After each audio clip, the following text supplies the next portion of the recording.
Hudson County View, live and uncut, and I'm your host, the reflection of perfection, and your number one selection, John R. Heinis, here to talk all the election day results in Hudson County and beyond. So first of all, a bit of a shocker special for this governor's race. We've been talking about for many months about how polling had this a tight race, anywhere from probably +7 or so, 5 to 7, I would say, for U.S. Representative Mikey Sherrill, the Congresswoman in the 11th District, all the way up to about +2 for Jack Ciattarelli, the former state assemblyman, and now the two-time nominee for the Republican Party as far as the governor's race is concerned, and it wasn't close at all. I mean, the final results had Sherrill winning by 13 points, way more than what the polls said.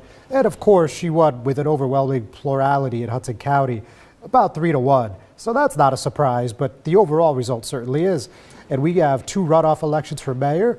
We, of course, had those nonpartisan races for Jersey City and Hoboken last night. And we had Ward E Councilman James Solomon finishing first in Jersey City, and not too far behind was former Governor Jim McGreevey. So we're going to talk about that dynamic, and we're also going to talk what's going on in the Mile Square City. You have 3rd Ward Councilman Mike Russo now facing off with Councilwoman at Large Emily Jabbour. They both made it to the runoff pretty handily. We're going to review the numbers there. And of course, we had Board of Ed races. We also had a lot of council races. Of course, all 9 seats in Jersey City were up for grabs. So it looks like only 2 are going to be settled right now. And we're going to have an at-large runoff in Hoboken. And we have a new 6th Ward council person that's going to be sworn in tonight. So we're going to discuss all that right after this word from our sponsors.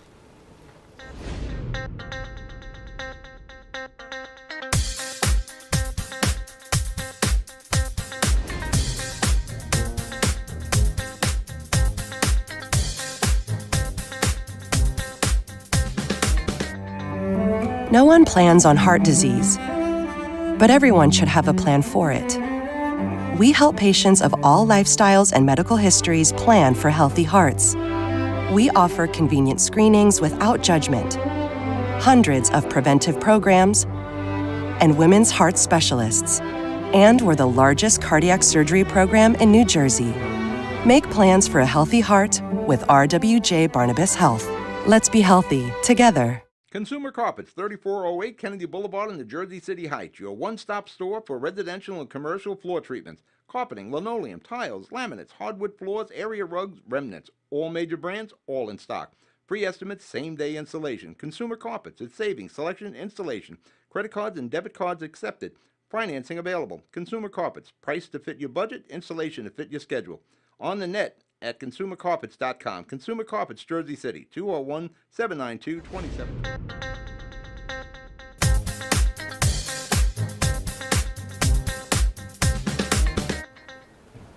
Hudson County View, live and uncut, John R. Heinis. So let's just talk briefly about the governor race. I mean, not a heck of a lot to say that I didn't already say. I mean, again, U.S. Representative Mikey Sherrill, nearly 1.8 million votes to about 1.38 million for Jack Ciattarelli. And the independent candidates combined for roughly, I'm going to say 18,000 votes, maybe closer to 19,000. Obviously not enough to make any sort of tangible impact statewide. And again, polling had this anywhere from a maybe 2 to 7 point race. Some people thought this was going to be a less than 1 point race. And at the end of the day, that's just not what happened. I mean, a lot of people criticized Sherrill throughout, saying that her campaign just wasn't very substantive and all she talked about was Trump. And whether you agreed with that or not, clearly the average voter here in New Jersey felt like she ran a compelling campaign and had a compelling message. Just a total blowout. Haven't seen one like this in quite a few years. So not too much else to add. Obviously, Sherrill won a hotly contested Democratic primary that included Jersey City Mayor Stephen Fulop. He came in 3rd. Newark Mayor Ross Baraka was the runner-up. And Ciattarelli easily dispatched of Bill Spadia in the primary for the Republican side. And other than that, not too much else to say. In Sherrill's victory speech, she said, "Here in New Jersey, we know that this nation has not ever been, nor will it ever be, ruled by kings," of course, talking about Trump. And, that's definitely going to be a theme going forward. And I'm sure there's going to be a lot of fights between her administration and what's going on at the White House. So, Ciattarelli conceded, of course, gave his best wishes. And he said he's not retiring to Florida. And he said he's going to be here. He said New Jersey's going to be his home. Didn't give any indications what's next, but he's going to remain a resident of the Garden State based on what he said during his concession speech. So That's the governor's race in a nutshell. Again, just a huge plurality in Hudson County, but one of the bluest counties in the state. No surprise there. Cheryl got a little over 74% of the vote. Her lieutenant governor, Dale Caldwell, of course, followed. And Chitterelli and his lieutenant governor candidate, James Gannon, got about 24.43. And pretty good turnout yesterday for Hudson County as a whole. Got over 39% of the voters to come out. Now, keep in mind, the rolls probably need to be cleared because 426,483 registered voters in Hudson, and the ballots cast 167,496, and this is according to the Hudson County Clerk's Office. So, you know, that's definitely things to keep your eyes on. And now we're just going up and down the ballot here. Of course, all the Democratic nominees for State Assembly won. That includes Will Sampson and Jerry Walker in the 31st Legislative District. They won almost 3-1. I mean, again, wasn't much of a race there. This is true blue Hudson County. I mean, the Republicans never really were able to compete at that level, just because, again, there's just so many more Democratic registered voters, and Democrats just vote heavily on Election Day. And they also come out for early voting and do their VBMs. I mean, it's just a big mismatch. So in the 32nd, we have Katie Brennan and soon-to-be former Hoboken Mayor Ravi Bala. They also won by actually more than 3-1 in their case. And then in the 33rd Legislative District, about the same, roughly 3-1 margin. We now have Assemblyman-elect Larry Weinstein and Assemblyman Gabriel Rodriguez elected to his second term. So those are 2-year terms for the State Assembly, of course. And then for Sheriff, Bayonne Mayor Jimmy Davis will be leaving his term early to be sworn in at a date to be determined in January. He's the next Hudson County Sheriff. He defeated Frank Shalary, who's the longest-serving county sheriff. He did 5 terms. In the primary, and Davis, total route, not even close, 71.66% to 24.2. That's what 97% of the precincts reporting, but obviously that's a done deal. So that's going to be interesting. Of course, next year, looking ahead to May already, we do have that mayoral race in Bayonne, and we have some whispers about who wants to run, but we're not going to get into that too heavy today. But congratulations to all those winners that ran for county and state office there.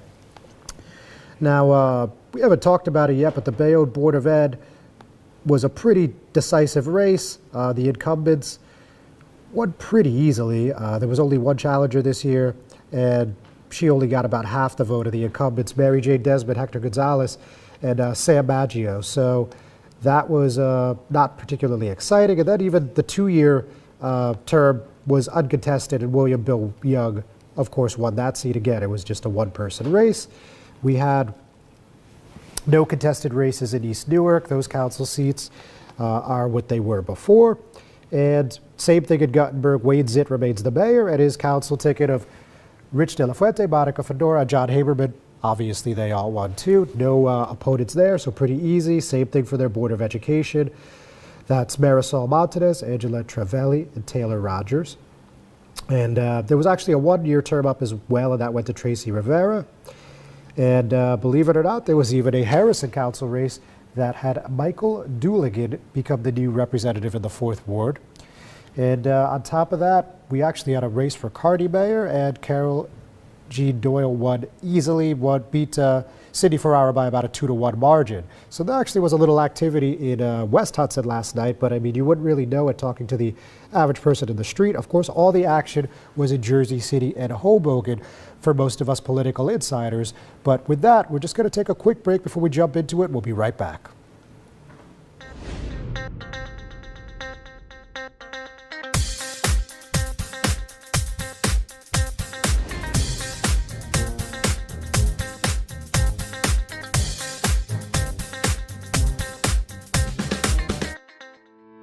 Panepinto Properties, Jersey City, shaping the workplace with state-of-the-art office spaces and addresses your company desires.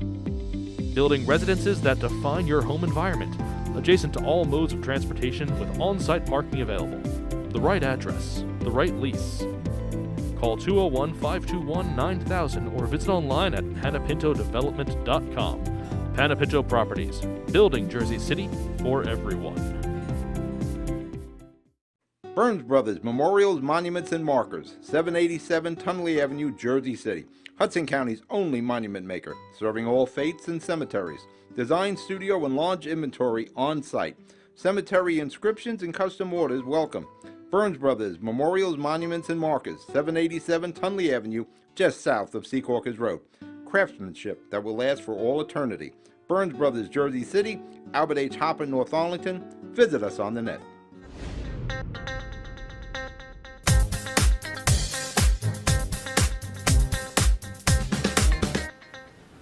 Hudson County View live and uncut. John R. Heinis. So, as I said at the top of the program, in Jersey City, Woody Councilman James Solomon was the top vote getter, and that surprised a lot of people. Excuse me. And he had a pretty convincing victory over Jim McGreevy, about 2,158 votes, it looks like, with 92.71% of the vote counted. And that's, again, tabulations by the Hudson County Clerk's Office. So, definitely a strong showing for him. And you could see the support that he had citywide, because his downtown vote really boosted his at-large candidates. You have Rolando Lavarro, Michael Griffin, and Bob DeSing all getting a minimum of 14,500 votes. So pretty impressive. They're going to the runoff. It remains slightly up in the air about who's going to join them, but we have a pretty decent idea. Also 92.71% of precincts reporting there. But let's talk about the mayoral first. So obviously, this was to succeed Mayor Stephen Fulop. He ran for governor, as I said at the top of the program, as I'm sure anybody watching is well aware.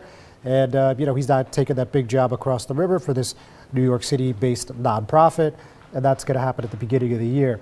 So, 7-person race. You also had Hudson County Commissioner Bill O'Day, who ran a very spirited campaign post-Labor Day, if you guys ask me. He was really swinging with everything he had, but he lost to McGreevy by about, looks to be 3,700 votes, so not particularly close to getting to the runoff, but was in a solid third place. And then Musab Ali, who was just here a couple weeks ago, was in fourth place by about, gotta say that's 2,000 votes roughly. And then you had Council President Joyce Waterman, who was way, way behind, 2,282 votes, 3.85%. Police Officer Christina Freeman, 1.46%, 865 votes. And you had Kalki Jane Rose, who did not do any forums or debates and didn't appear to be on social media either. Only 151 votes, not particularly surprising, given what I just said. And as you guys know, just didn't have a presence in this thing. So now let's get to the good stuff. So December 2nd runoff, and Solomon's already calling for 6 debates, which is pretty gutsy. I don't really think that's going to happen, but we would be happy to host 1 or 2 here for sure. I don't want to speak out of school, but I think that's something that Hudson Media Group would like to do. So with that said, let's talk about last night. First things first. So Solomon said the voters of Jersey City have sent an unambiguous message tonight. They want change, they want affordability, they want a clean, ethical government that they can be proud of. Since day one, our election is zeroed in on the issues that matter. That's why we are advancing to the runoff with an incredible amount of momentum. We are going to win. I would like to thank my wife, Gabby, my children, my campaign team, and all the supporters and volunteers who stood out on the cold, knocked on doors, and spoke to people about our campaign. So, there's not too much to say after that I haven't already said, except I will mention that Jim McGreevy's speech about getting to the runoff, he had his party at the Liberty House. They just posted that on my X account, so that's at Heinis Hard News if you want to check that out. And basically, in a nutshell, though, what he's saying is we're going to hit every door, we're going to talk to every voter, and we're going to bring this thing home. My resume speaks for itself. Councilman Solomon hasn't gotten much done in the past 8 years. Long story short. So Solomon's 41 years old. He was first elected in 2016. He's serving at the end of his 4-year term and ran a race largely centered on restoring reforms in the city, vowing to rid residents of a corruption tax, rooting out waste of City Hall. He talked about how he would be the first in New Jersey to have a municipal inspector general with subpoena power to root out that sort of waste and corruption. He talked about, again, the corruption tax. He wanted a lot more documents public. He wants a stricter bidding process. He talked about auditing all the tax breaks, and I could go on, but you get the picture, I think. Now, with that in mind, and he also, I think worth mentioning, he wants to do development in a fashion where people will be able to pay $1,000 or less in rent. So pretty ambitious, but let's see if we get there. Now, McGreevy, 68 years old, he was the first candidate to announce in November 2023. That was nearly 2 decades after he resigned as governor in disgrace. And now we saw him come back, and he made it to the runoff. And, he has a real shot here at being a mayor again. He, of course, was the mayor of Woodbridge a few decades ago.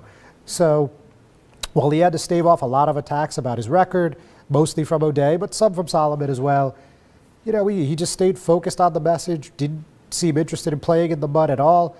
Talked about balancing the budget, fixing the local schools, making streets safer, and that's basically where we ended up there.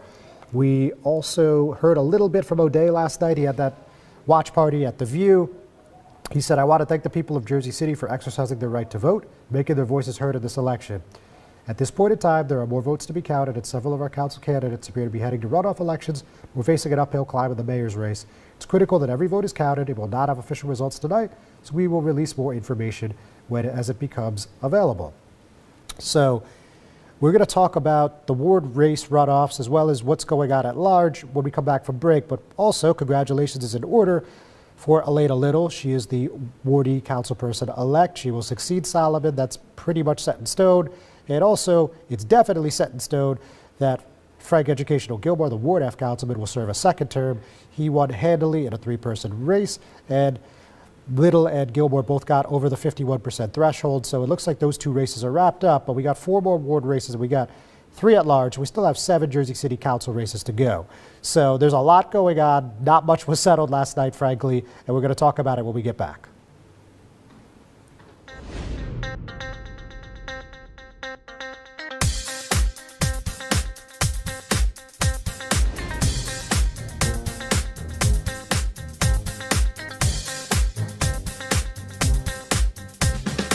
Comprehensive healthcare is here, here, and here. RWJ Barnabas Health is healing, enhancing, and investing in Hudson County with its 2 newest locations, Hoboken and Exchange Place. Within walking distance or accessible by mass transit, our locations combine convenience with primary and specialty care, including cardiology, women's health, orthopedics, cancer care, and more. Let's be healthy together.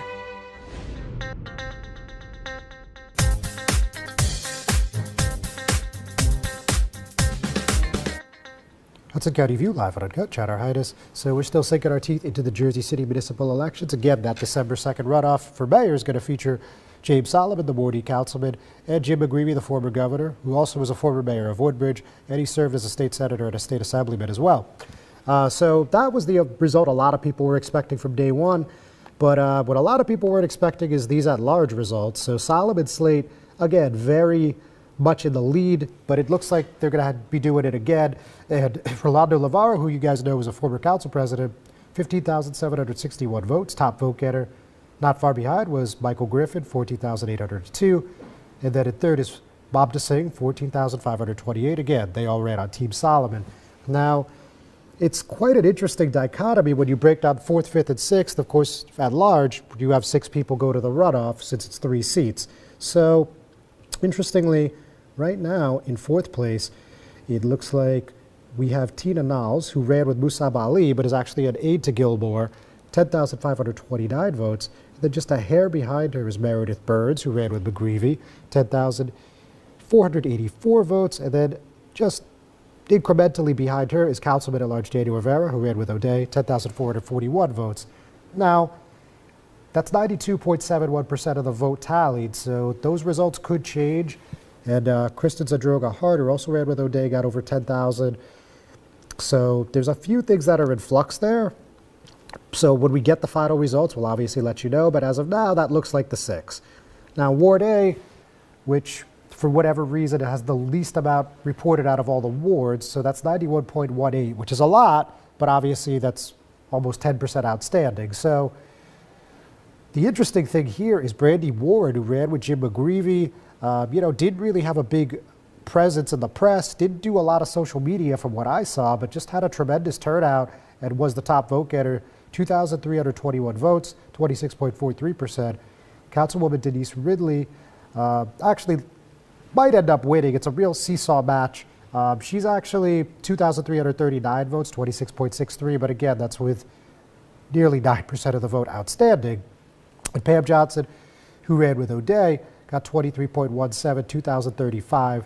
And then there were 3 other candidates in the race, but they all didn't do particularly well. And I mean, they're not anywhere in the running. So unclear exactly how many votes that roughly 9% is going to be, but certainly that's a race that people are keeping their eyes on. Ridley ran with Solomon, which I don't think I said before. So going to Ward B, now the runoff is clear. It's Joel Brooks, who was endorsed by O'Day. Technically, he wasn't on the ticket, but he's a member of the Democratic Socialists of America, and a lot of people were talking about that. And Afraid Orleans, who ran with McGreevy, got 22%.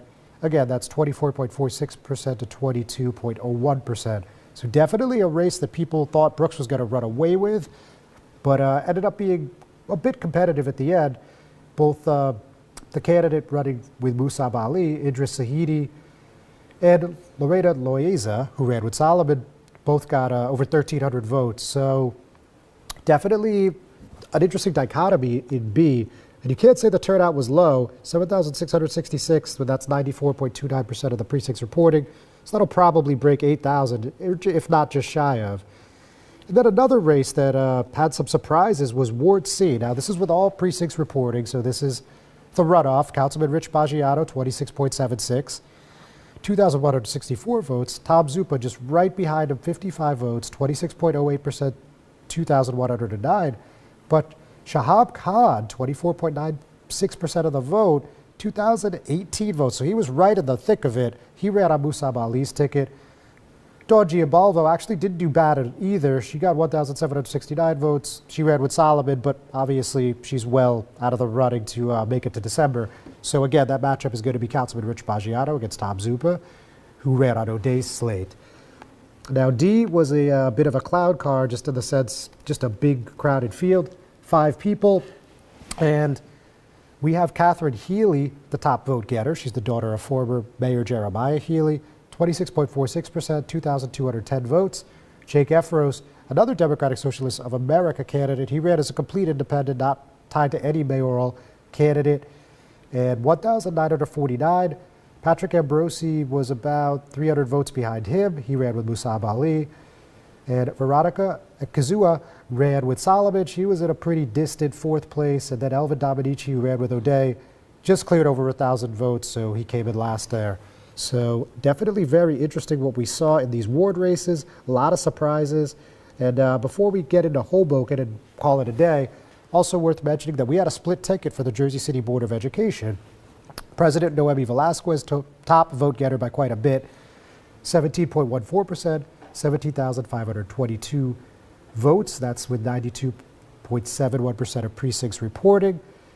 And then in second is Trustee Afaf Mohammed. She ran with Velasquez. They both had the backing of the Jersey City Education Association, 15,735 votes. And actually, sorry, she was in 3rd place. 2nd place was Lorenzo Richardson, the former trustee, getting back on the board, 15.65% of the vote, 16,004 votes. The 4 Stronger Schools ticket was the slate he was running with. And they had the endorsement of O'Day, of Solomon, McGreevy, Ali, and only got 1 through. So that's just the luck of the draw, I guess. When we get back, we're going to talk what's going on in the Mile Square City. We'll be right back.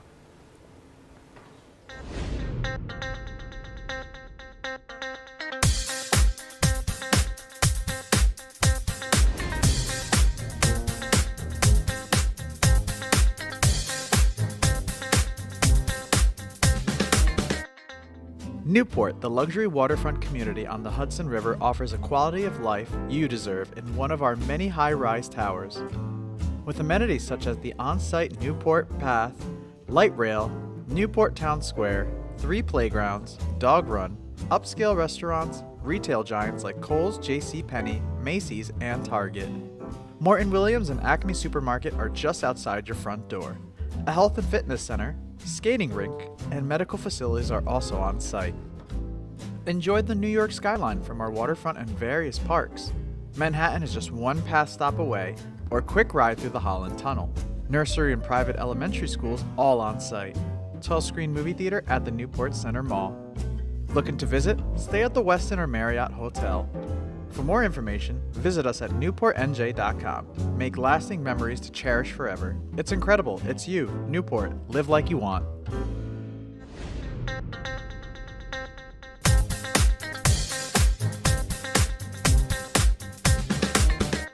Hudson County View, live and uncut, John Heinis. So here we are talking about the Hoboken results. So first of all, the only race that is finished right now is the 6th Ward race. Congratulations to Diane Heinis. She will be sworn in as the 6th Ward Councilwoman. She is actually succeeding Jen Giattino, the late Jen Giattino, who passed away suddenly 1 year ago today, and just 53 years old. So we had this special election to fill her seat. And congrats to Diane, who won very handily. She ran on 2nd Ward Councilwoman Tiffany Fisher's ticket.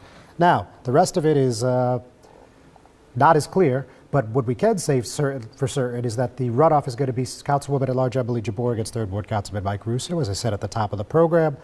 So Jabbour, this is 100% of the vote, so this is all but final. Of course, you know, there's certain processes that the county clerks have to go through, but these numbers aren't going to move much, if at all. 5,122 votes for Jabbour, Russo 4,644. Third place was Fisher, 3,633. Fourth place was 4th Ward Councilman Ruben Ramos, 2,851. And Didi Ajmadi, a U.S. Treasury official who also had a similar role for the state, 2,480. Pat Waiters, who didn't really do much campaigning here, got 172. So with that, you know, December 2nd runoff, Russo and Jabbour, neither have really said anything publicly, which is kind of unusual, but we know that that's happening. And I could share with you guys that I got a text that they're trying to coordinate debates. And again, we'd be happy to host one or maybe even 2 here. So let's see what happens. Let's keep our fingers crossed with that. Now, with at-large races, Jabbour's slate did quite well. They finished 1, 2, and 3 pretty much in unison, really. Like Caitlin Layson, top vote getter, 4,833. We have Councilman at Large Joe Quintero, 4,724. And then we have Steve Firestone. He's actually the chair of the zoning board, 4,500. So pretty strong numbers, but it's still going to go to the runoff. So it looks like, and this is 100% reporting, so barring anything with provisionals or some sort of ballot challenges, it looks like this is what it's going to be with the other 3 in the runoff. So at 4th place, we have Pete Keeling, who ran with Russo. And then right behind him is Nicole Magana, also ran with Russo. But then the last one that looks like they're going to make it is Liz Techo, and she ran with Fisher. So that is certainly an interesting dynamic going into the runoff. You have 2 different mayoral teams, Fisher and Russo, who clearly don't like each other very much, for those of you that followed this race, looking to compete to win out a couple seats, or 3 seats to be exact, against Jabbour. So that's going to be fun to watch in theory, though obviously you guys know that the Biosquare City races were a lot more polite and a lot more dry than what was going on in Jersey City. So, you know, let's see if that tone changes here. And a couple things of note, just general observations. So, for one thing, you noticed Mayor Fulop in Jersey City didn't endorse anyone, so let's see like what he decides to do in the runoff. And Mayor Bala, who, as I said earlier, who is now the Democratic elect in the State Assembly and 32nd Legislative District, along with Katie Brennan, they will get sworn in January. Interesting to see what he does in the Hoboken runoff. He also kept a pretty low profile. He endorsed Solomon early on for mayor, but pretty much stayed out of the Hoboken race completely, as far as I can tell. So it'll be interesting to see what those 2 guys decide to do, if anything. And I mean, you know, it's just going to be interesting. I mean, Russo was the top fundraiser by a lot, but Jabbour was the top vote getter by a comfortable margin. So, you know, we're going to see how the dynamics break down. And then you have 7 other people on the council, right? Or at least you will once Diane is sworn in tonight. And where are those people going to go? Like, is Fisher and Imus going to endorse anybody at all? Ramos and 1st Ward Councilman Paul Presenzano are probably going to go with Russo, but, you know, nothing's guaranteed at this point. And, of course, you know, Phil Cohen, who already endorsed Jabbour, is going to keep his endorsement there. And, of course, Quintero's running with Jabbour, so that's not really rocket science. And Council President Jim Doyle's also endorsed Jabbour. And, of course, those are all longtime allies of Mayor Bala. So, you know, a lot of inside baseball, a lot of power politics going to be going on in both Hoboken and Jersey City. And before we call it a day, I guess we might as well also mention there was a Hoboken Board of Education race. And it was actually a 6-person contest, and there were 2 upstarts, and that was Laura Block and Tim Smith. They got the endorsement of 5 trustees, which is the majority of the board, but they were unable to stop the incumbent slate. And that was Leadership That Delivers. And trustee Antonio Grata and Leslie Norwood, top vote getter there, were re-elected. She got 6,305 votes. He got 5,770. Right in the middle, second place was Elizabeth Lizzie Velez, their running mate, 5,838 votes. Trustee Alex De La Torre did not seek re-election, and he endorsed their ticket. And then you also had, like I said, Laura Block. She was in fourth.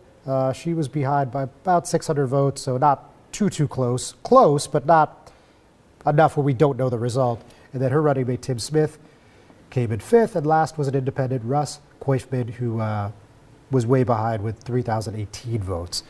So with that, folks, obviously, again, the smoke has settled, but not many races have been settled. So still a lot of seats up for grabs in Jersey City and Hoboken. We're going to be back next week and the week after that and the week after that to keep telling you what's going on. And when we get a debate schedule, we will let you know as soon as humanly possible. Thank you, everyone, for paying attention to me during this election cycle. I always appreciate it. And a big shout out to WNYC and the Brian Lair Show. Thank you so much for having me on last week for a segment.